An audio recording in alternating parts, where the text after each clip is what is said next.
श्रीमद् भागवत महापुराण प्रथम स्कंद 17वां अध्याय। महाराज परीक्षित द्वारा कलयुग का दमन। सूत जी कहते हैं, शौनक जी वहां पहुंचकर राजा परीक्षित ने देखा कि एक राजवेशधारी शूद्र हाथ में डंडा लिए हुए है और गाय बैल के एक जोड़ों को इस तरह पीटता जा रहा है जैसे उनका कोई स्वामी ही ना हो। वह कमल तंतु के समान श्वेत रंग का बैल एक पैर से खड़ा कांप रहा था तथा शूद्र की ताड़ना से पीड़ित और भयभीत होकर मूत्र त्याग कर रहा था। धर्मोपयोगी दूध, घी आदि हविष्य पदार्थों को देने वाली वह गाय भी बार बार शूद्र के पैरों की ठोकरें खाकर अत्यंत दीन हो रही थी। एक तो वह स्वयं ही दुबली पतली थी, दूसरा उसका बछड़ा भी उसके पास नहीं था। उसे भूख लगी हुई थी और उसकी आंखों से आंसू बहते जा रहे थे। स्वर्ण जटित रथ पर चढ़े हुए राजा परीक्षित ने अपना धनुष चढ़ाकर मेघ के समान गंभीर वाणी से उसको ललकारा। अरे तू कौन है जो बलवान होकर भी मेरे राज्य के इन दुर्बल प्राणियों के बलपूर्वक मार रहा है? तूने नटकी भांति वेश तो राजा का सन बना रखा है, परंतु कर्म से तो शूद्र जान पड़ता है। हमारे दादा अर्जुन के साथ भगवान श्री कृष्ण के परम धाम पधार जाने पर इस प्रकार निर्जन स्थान में अपराधों पर प्रहार करने वाला तू अपराधी है, अतः वध के योग्य है। उन्होंने धर्म से पूछा। कमल नाल के समान आपका श्वेत वर्ण है, 3 पैर न होने पर भी आप एक ही पैर से चलते फिरते हैं। यह देखकर मुझे बड़ा कष्ट हो रहा है। बतलाइए, आप क्या बैल के रूप में कोई देवता हैं? अभी यह भूमंडल कुरुवंशी नरपतियों के बाहुबल से सुरक्षित है। इसमें आपके सिवा और किसी भी प्राणी की आंखों से शोक के आंसू मैंने बहते हुए नहीं देखा। धेनु पुत्र, अब आप शोक ना करें, इस शूद्र से निर्भय हो जाएं। गौ माता, मैं दुष्टों को दंड देने वाला हूँ। आप रोएं नहीं, आपका कल्याण हो। देवी, जिस राजा के राज्य में दुष्टों के उपद्रव से सारी प्रजा त्रस्त रहती है, उस मत वाले राजा की कीर्ति, आयु, ऐश्वर्य और परलोक नष्ट हो जाते हैं। राजाओं का परम धर्म यही है कि वे दुखियों के दुख को दूर करें। यह महादुष्ट और प्राणियों को पीड़ित करने वाला है, अतः मैं अभी इसे मार डालूंगा। सुरभि नंदन, आप तो 4 पैर वाले जीव हैं, आपके 3 पैर किसने काट डाले? श्री कृष्ण के अनुयायी राजाओं के राज्य में कभी कोई भी किया आपकी तरह दुखी ना हो। वृषभ, आपका कल्याण हो। बताइए, आप जैसे निरपराध साधुओं का अंग भंग करके किस दुष्ट ने पांडव की कीर्ति में कलंक लगाया है? जो किसी निरपराध प्राणी को सताता है, उसे चाहे वह कहीं भी हो, मेरा भय अवश्य होगा। दुष्टों का दमन करने से साधुओं का कल्याण हुई होता है। जो उद्दंड व्यक्ति निरपराध प्राणियों को दुख देता है, वह चाहे साक्षात देवता ही क्यों ना हो, मैं उसकी बाजूबंद से विभूषित भुजा को काट दूंगा। बिना आपत्ति काल के मर्यादा का उल्लंघन करने वालों को शास्त्र अनुसार दंड देते हुए अपने धर्म में स्थित लोगों का पालन करना राजाओं का परम धर्म है। धर्म ने कहा, राजन, आप महाराज पांडु के वंशज है। आपका इस प्रकार दुखियों को आश्वासन देना आपके योग्य ही है, क्योंकि आपके पूर्वजों के श्रेष्ठ गुणों ने भगवान श्री कृष्ण को उनका सारथी और दूत आदि बना दिया है। नरेंद्र, शास्त्रों के विभिन्न वचनों से मोहित होने के कारण हम उस पुरुष को नहीं जानते जिसने कलेशों के कारण उत्पन्न होते हैं। जो लोग किसी भी प्रकार दैत्य को स्वीकार नहीं करते हैं, वे अपने आप को ही अपने दुख का कारण बतलाते हैं। कोई प्रारब्ध का कारण बतलाते हैं तो कोई कर्म का। कुछ लोग स्वभाव को ही तो कुछ लोग ईश्वर के दुख का कारण मानते हैं। किन्हीं का तो ऐसा भी निश्चय है कि दुख का कारण ना तो तर्क के द्वारा जाना जा सकता है और ना वाणी के द्वारा बतलाया जा सकता। राजऋषि, अब इनमें कौन सा मत ठीक है? अब आप अपनी बुद्धि से ही विचार कीजिए। सूत जी कहते हैं, ऋषि श्रेष्ठ शौनक जी, धर्म का यह प्रवचन सुनकर सम्राट परीक्षित बहुत प्रसन्न हुए। उनका खेद मिट गया। उन्होंने शांत चित्त होकर उनसे कहा। परीक्षित ने कहा, धर्म का तत्व जानने वाले वृषभ देव, आप धर्म का उपदेश कर रहे हैं। अवश्य आप वृषभ के रूप में स्वयं धर्म हैं। आपने अपने दुख देने के लिए नाम इसलिए नहीं बताया कि अधर्म करने वाले को जो नरक आदि प्राप्त होते हैं, वे ही चुगली करने वाले को भी मिलते हैं।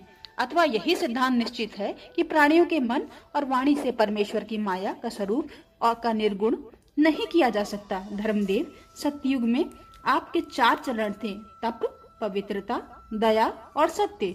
इस समय अधर्म के अंश गर्भ, आसक्ति और मद से 3 चरण नष्ट हो चुके हैं।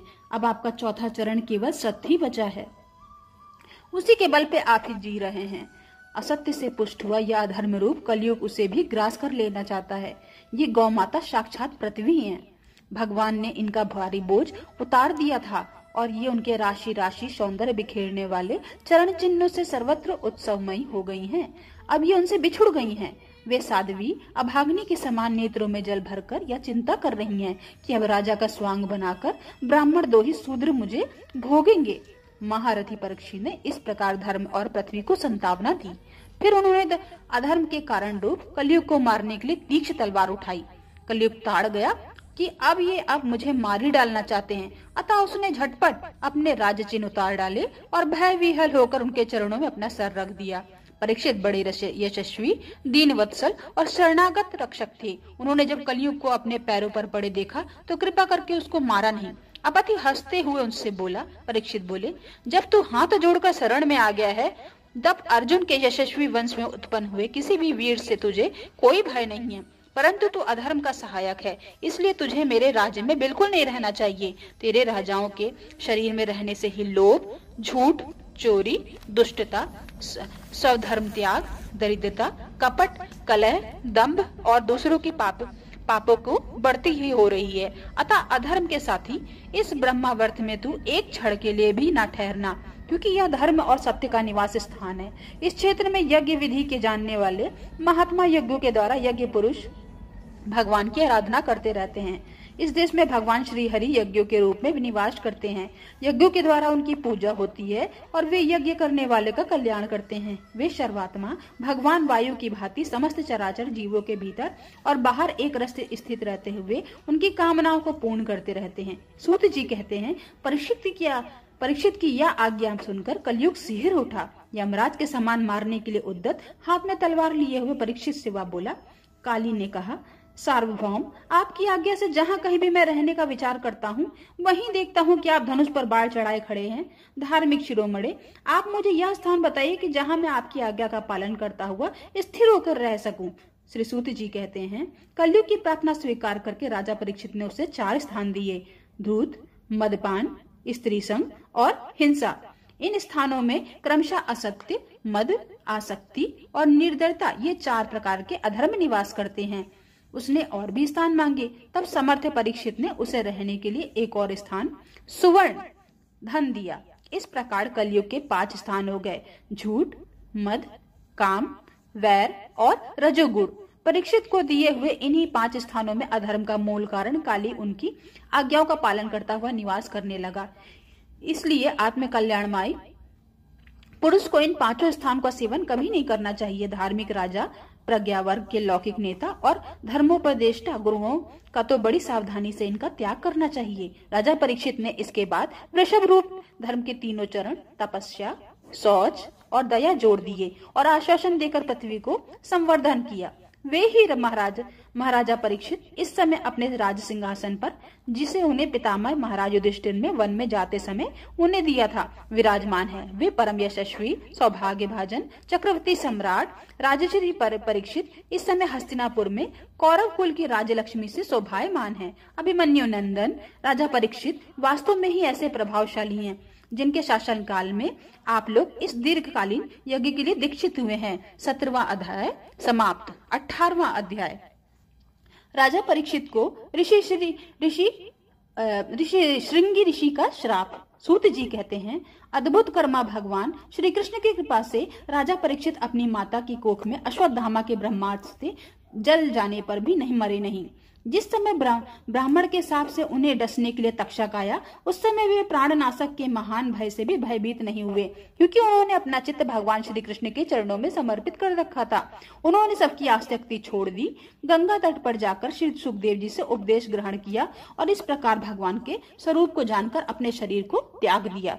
जो लोग भगवान श्री कृष्ण की लीला कथा कहते रहते हैं, उस कथामृत का पान करते रहते हैं, इन दोनों के साधना के द्वारा उनके चरण कमलों का स्मरण करते रहते हैं, उन्हें अंत काल में भी मोह नहीं होता। जब तक पृथ्वी पर अभिमन्यु नंदन महाराज परीक्षित सम्राट रहे, तब तक चारों ओर व्याप्त हो जाने पर भी कलयुग का कोई भी प्रभाव नहीं था। वैसे तो जिस दिन जिस क्षण श्री कृष्ण ने पृथ्वी का परित्याग किया, उसी समय पृथ्वी का पृथ्वी में अधर्म का मूल कारण कलयुग आ गया। भ्रमर के समान सारग्राही सम्राट परीक्षित कलयुग से कोई द्वेष नहीं रखते थे, क्योंकि इसमें यह एक बहुत बड़ा गुण है कि पुण्य कर्म तो संकल्प मात्र से ही फलीभूत हो जाते हैं, परंतु पाप कर्म का फल शरीर से करने पर ही मिलता है, संकल्प मात्र से नहीं।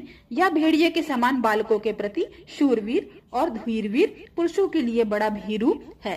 प्रमादी मनुष्यों में अपने वश में करने के लिए यह सदा सावधान रहता है। शौनक आदि ऋषियों, आप लोगों को मैंने भगवान की कथा से युक्त राजा परीक्षित का पवित्र चरित्र सुनाया। आप लोगों में यही पूछा था कि भगवान श्री कृष्ण कीर्तन करने योग्य बहुत सी लीलाएं करते हैं, इसलिए उनके गुण और लीलाओं से संबंध रखने वाली जितनी भी कथाएं हैं कल्याणकामी पुरुषों के लिए उन सबका सेवन करना चाहिए। ऋषियों ने कहा, सौम्य स्वभाव सूत जी, आप युग युग जिए, क्योंकि मृत्यु के प्रभाव में पड़े हुए हम लोगों को आप भगवान श्री कृष्ण की अमृतमयी उज्जवल कीर्ति का श्रवण कराते हैं। यज्ञ करते करते उसके धुएं से हम लोगों का शरीर धूमिल हो गया है, फिर भी इस कर्म का कोई भी विश्वास नहीं है। इधर आप तो वर्तमान में ही भगवान श्री कृष्णचंद्र के चरण कमलों का मादक और मधुर मधु पिलाकर हमें तृप्त कर रहे हैं। भगवत प्रेमी भक्तों के लव मात्र के सत्संग से स्वर्ग एवं मोक्ष की भी तुलना नहीं की जा सकती, फिर मनुष्यों के तुच्छ भोगों की तो क्या बात ही क्या। ऐसे कौन रस मर्मक हो गया जो महापुरुषों के एकमात्र जीवन सर्वस्व श्री कृष्ण की लीला कथाओं से तृप्त हो जाए। समस्त प्राकृत गुणों से अतीत भगवान के अचिंत्य अनंत कल्याण में गुड़ का पार भी ब्रह्मा शंकर आदि बड़े बड़े योगेश्वर भी नहीं पा सके। विद्वान, आप भगवान को ही अपने जीवन का ध्रुव तारा मानते हैं, इसलिए आप सत्पुरुषों को एकमात्र आश्रय भगवान के उदार और विशुद्ध चरित्रों का हम श्रद्धालु श्रोताओं के लिए विस्तार से वर्णन कीजिए। भगवान के परम प्रेमी महाबुद्धि परीक्षित ने सुखदेव जी के उपदेश किए हुए जिस ज्ञान से मोक्ष स्वरूप भगवान के चरण कमलों को प्राप्त किया है, आप कृपा करके उसी ज्ञान और परीक्षित के परम पवित्र उपाख्यान का वर्णन कीजिए, क्योंकि उसमें कोई बात छिपाकर नहीं कही गई होगी और भगवत प्रेम की अद्भुत योग निष्ठा का निरूपण किया गया होगा। उसमें पद पद पर भगवान श्री कृष्ण की लीलाओं का वर्णन हुआ होगा। भगवान के प्यारे भक्तों को वैसा प्रसंग सुनने में बड़ा रास मिलता है। सूत जी कहते हैं, अहो विलोम, जाति में उत्पन्न होने पर भी महात्माओं की सेवा करने का कारण आज हमारा जन्म सफल हो गया है, क्योंकि महापुरुषों के साथ बातचीत करने मात्र से ही नीच कुल में उत्पन्न होने वालों की मनोव्यथा शीघ्र ही मिट जाती है। फिर उन लोग की बात ही क्या जो सत्पुरुषों के एकमात्र आश्रय भगवान का नाम लेते हैं। भगवान की शक्ति अनंत है, वे स्वयं अनंत हैं। वास्तव में उनके गुणों की अनंतता के कारण ही उन्हें अनंत कहा गया है। भगवान के गुणों की समता भी जब कोई नहीं कर सकता, तब उनसे बढ़कर तो कोई कैसे हो सकता है।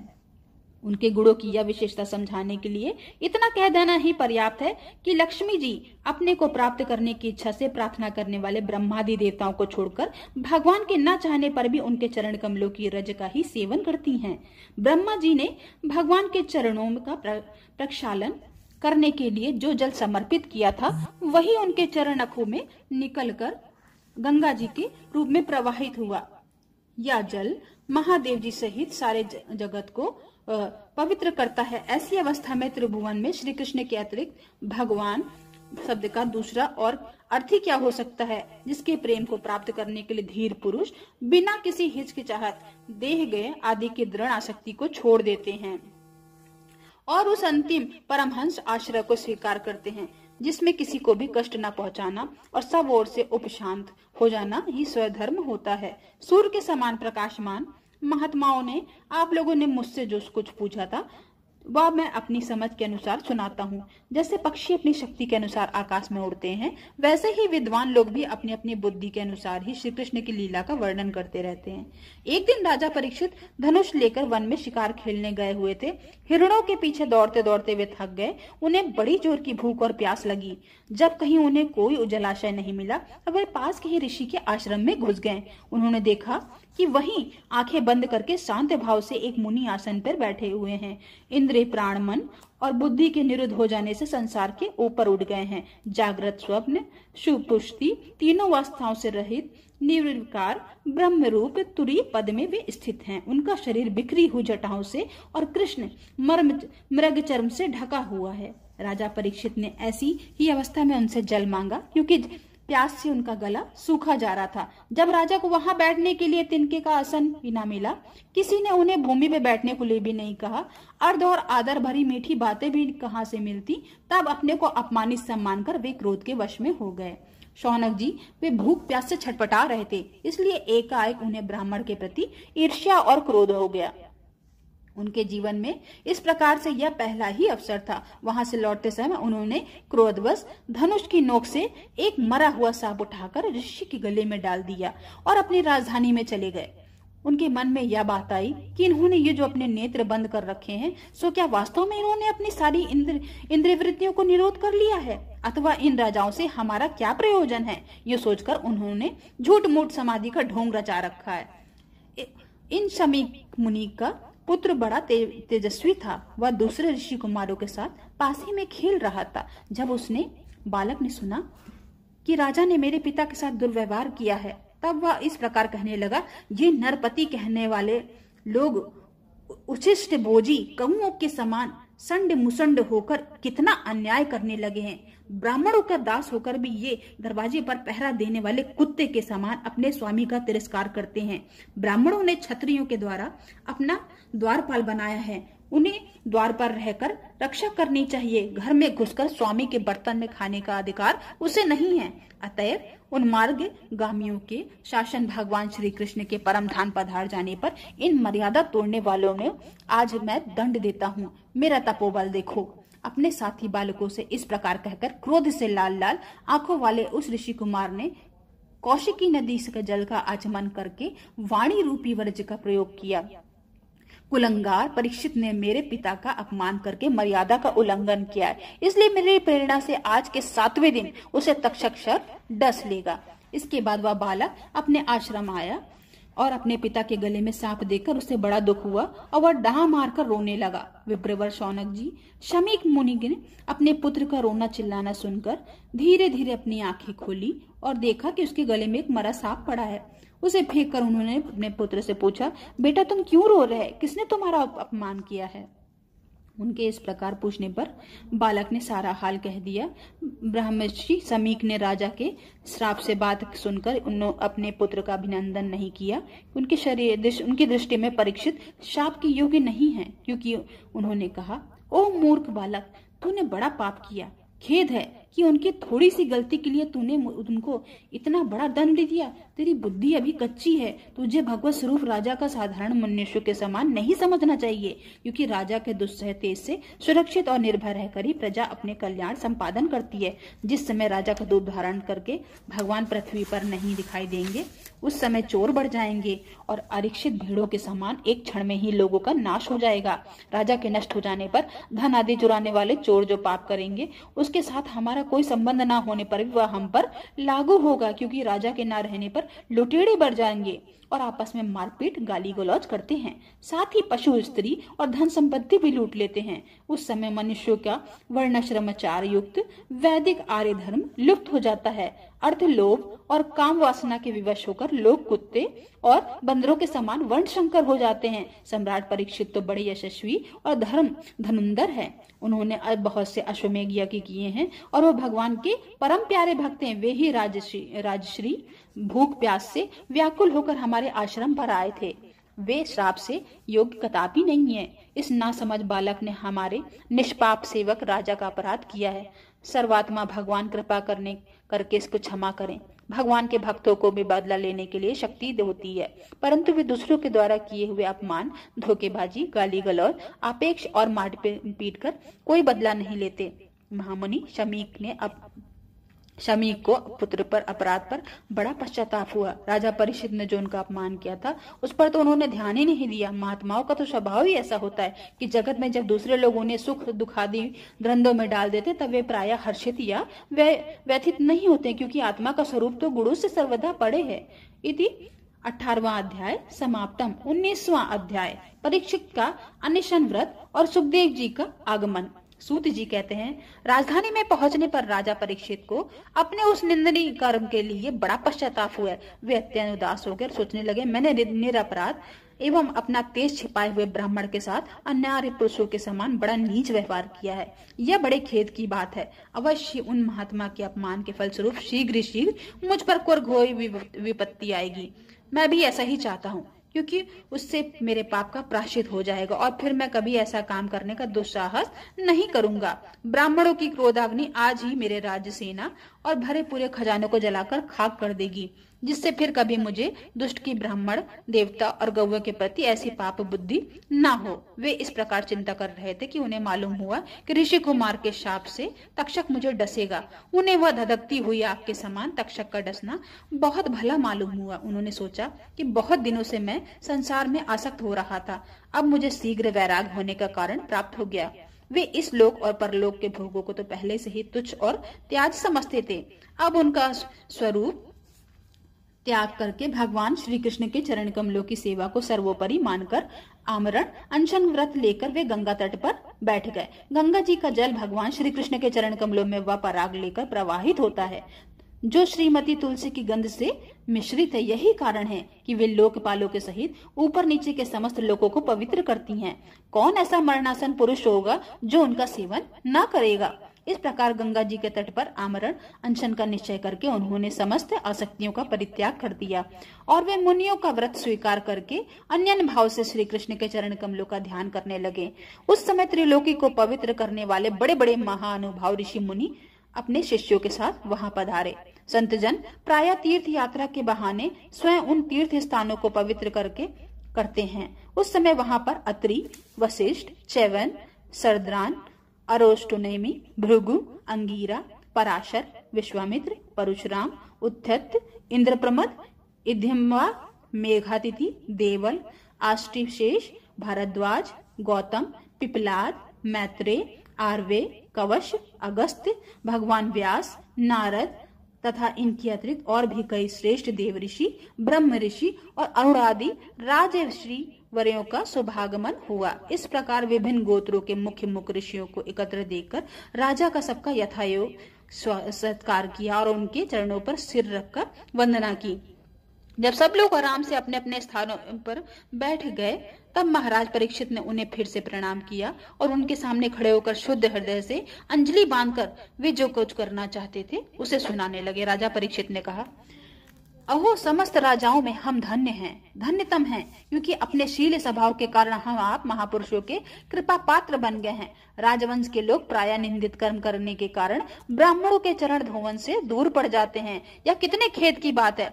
मैं भी राजा ही हूँ। निरंतर देव गेह में आसक्त रहने के कारण मैं पाप रूप को ही हो गया हूँ। इसी से स्वयं भगवान भी ब्राह्मण के श्राप के कारण रूप में मुझ पर कृपा करने के लिए पधारे हैं। यह शाप वैराग्य उत्पन्न कराने वाला है, क्योंकि यह इस प्रकार से श्राप से संसारासक्त पुरुष भयभीत होकर विरक्त हो जाया करते हैं। ब्राह्मणों, अब मैंने अपने आप को चित्त भगवान के चरणों में समर्पित कर दिया।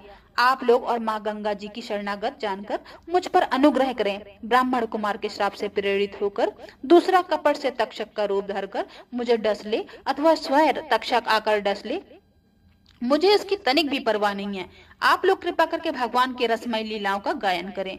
मैं आप ब्राह्मणों के चरणों में प्रणाम करके पुनः वह यही प्रार्थना करता हूँ कि मुझे कर्मभ्रष्ट चाहे जिस योनि में जन्म लेने पड़े, परंतु भगवान श्री कृष्ण के चरणों में मेरा अनुराग हो, उनके चरणाश्रित महात्माओं से विशेष प्रीति हो और जगत के समस्त प्राणियों के प्रति मेरा एक सी मैत्री रहे, ऐसा आप आशीर्वाद दीजिए। महाराज परीक्षित परम धीर हैं। वे ऐसा दृढ़ निश्चय करके गंगा जी के दक्षिण तट पर पूर्वाकुशों के आसन पर उत्तर मुख होकर बैठ गए। राजकाज का भार तो उन्होंने पहले ही अपने पुत्र जन्मजय को सौंप दिया था। पृथ्वी के एक छत्र सम्राट परीक्षित जब इस प्रकार आमरण अनशन का निश्चय करके बैठ गए, तब आकाश में स्थित देवता लोग बड़े आनंद से उनकी प्रशंसा करते हुए वहां पृथ्वी पर पुष्पों की वर्षा करने लगे। उनके नगाड़े बार बार बजने लगे। सभी उपस्थित महर्षियों ने परीक्षित के निश्चय की प्रशंसा की और साधु साधु कहकर उनका अनुमोदन किया। ऋषि लोग तो स्वभाव से ही लोगों पर अनुग्रह की वर्षा करते रहते हैं। यही नहीं, उनकी सारी शक्ति लोग पर कृपा करने के लिए होती है। उन लोगों ने भगवान श्री कृष्ण के गुणों को प्रभावित परीक्षित के प्रति उनके अनुरूप वचन कहे। राजर्षि शिरोमणि, भगवान श्री कृष्ण के सेवक और अनुयायी, आप पांडु वंशों के लिए यह कोई आश्चर्य की बात नहीं है, क्योंकि आप लोगों ने भगवान के सानिध्य प्राप्त करके आकांक्षा से उस राज सिंहासन को एक क्षण में ही परित्याग कर दिया, जिसकी सेवा बड़े बड़े राजा अपने मुकुटों से करते हैं। हम सब ये तब तक यहीं रहेंगे जब तक भगवान के परम भक्त परीक्षित अपने नश्वर शरीर को छोड़कर माया दोष एवं शोक से रहित भगवत धाम में नहीं चले जाते। ऋषियों के ये वचन बड़े ही मधुर, गंभीर और सत्य और समता से युक्त हैं। उन्हें सुनकर राजा परीक्षित ने उन योग युक्त मुनियों का अभिनंदन किया और भगवान के मनोहर चरित्र सुनने की इच्छा से ऋषियों से प्रार्थना की। महात्माओं, आप सभी सब ओर से पधारें। आप सत्यलोक में रहने वाले मूर्तिमान वेदों के समान हैं।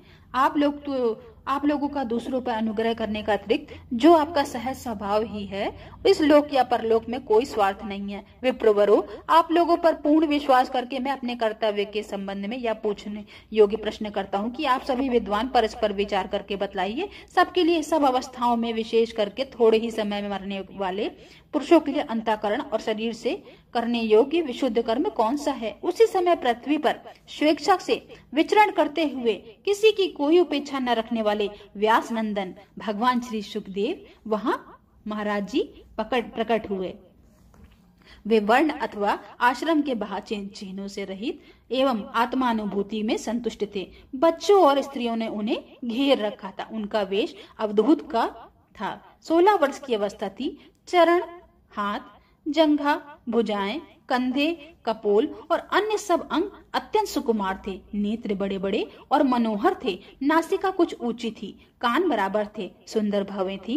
इनसे मुख बड़ा ही शोभायमान हो रहा था। गला तो मानो सुंदर शंखी था। हंसली ढकी हुई, छाती चौड़ी, उभरी हुई नाभि भंवर के समान गहरी और उदर बड़ा ही सुंदर त्रिवली से युक्त था। लंबी लंबी भुजाएं थी। मुख पर घुंघराले बाल बिखरे हुए थे। इस दिगंबर वेश में श्रेष्ठ देवता के समान तेजस्वी जान पड़ते थे। श्याम रंग था। चित्त को चुराने वाली भरी जवानी थी।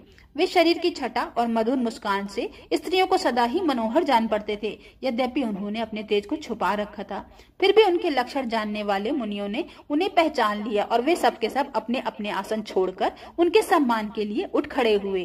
राजा परीक्षित ने अतिथि रूप में पधारे हुए श्री सुखदेव जी को सिर झुकाकर प्रणाम किया और उनकी पूजा की। उनके स्वरूप को न जानने वाले बच्चे और स्त्रियां उनकी यह महिमा देखकर वहां से लौट गए। सबके द्वारा सम्मानित होकर श्री सुखदेव जी श्रेष्ठ आसन पर विराजमान हुए। ग्रह, नक्षत्र और तारों से घिरे हुए चंद्रमा के समान ब्रह्म ऋषि, देव ऋषि और राज ऋषियों के समूह से आवृत श्री सुखदेव जी अत्यंत शोभायमान हुए। वास्तव में वे महात्माओं के भी आदरणीय थे। जब प्रखर बुद्धि श्री सुखदेव जी ने शांत स्वभाव से बैठ गए, तब भगवान के परम भक्त परीक्षित ने उनके समीप आकर उनके चरणों पर सिर रखकर प्रणाम किया। फिर खड़े होकर हाथ जोड़कर नमस्कार किया। उसके पश्चात बड़ी मधुर वाणी से उनसे यह पूछा। परीक्षित ने कहा, ब्रह्म स्वरूप भगवान, आज हम बड़भागी हुए, क्योंकि अपराधी क्षत्रिय होने पर भी हमें संत समागम का अधिकारी समझा गया। आज कृपा पूर्वक अतिथि रूप से पधार कर आपने हम तीर्थ को तुल्य पवित्र बना दिया है। आप जैसे महात्माओं के स्मरण मात्र से गृहस्थों के घर तत्काल पवित्र हो जाते हैं। फिर दर्शन, स्पर्श, पाद प्रलाक्षण और आसन दान आदि सुअवसर मिलने का तो कहना ही क्या। महायोगिन, जैसे भगवान विष्णु के सामने दैत्य लोग नहीं ठहरते, वैसे ही आपकी सन्निधि ही बड़े बड़े पाप को भी तुरंत नष्ट हो जाते हैं। अवश्य पांडवों के सुहृद भगवान श्री कृष्ण मुझ पर अत्यंत प्रसन्न हैं। उन्होंने अपने फुफेरे भाइयों की प्रसन्नता के लिए उन्हीं के कुल में उत्पन्न हुए मेरे साथ ही अपनेपन पर व्यवहार किया। भगवान श्री कृष्ण की कृपा न होती तो आप सरीखे एकांत वनवासी अव्यक्त गति परम सिद्ध पुरुष स्वयं पधार कर इस मृत्यु के समय हम जैसे प्राकृत मनुष्य को क्यों दर्शन देते हैं। आप योग्य के परम गुरु हैं, इसलिए मैं आपसे परम सिद्धि के स्वरूप और साधन के संबंध में प्रश्न कर रहा हूँ। जो पुरुष सर्वदा मरणासन पे है, उसको क्या करना चाहिए। भगवान, साथ ही यह भी बतलाइए कि मनुष्य मात्र को क्या करना चाहिए। वे किसका श्रवण, किसका जप, किसका स्मरण और कैसे किसका भजन करे। तथा किसका त्याग करे। भगवत स्वरूप मुनिवर, आपका दर्शन अत्यंत दुर्लभ है, क्योंकि जितनी देर एक गाय दूही जाती है, गृहस्थों के घर पर उतनी देर भी तो आप नहीं ठहरते। सूत जी कहते हैं, जब राजा ने बड़ी ही मधुर वाणी में इस प्रकार संभाषण एवं प्रश्न किए, तब समस्त धर्मों के मर्मक व्यास नंदन भगवान श्री सुखदेव जी ने उनका उत्तर देने लगे। इति प्रथम स्कंद समाप्तम। हरिओम तत्सत। राधे राधे।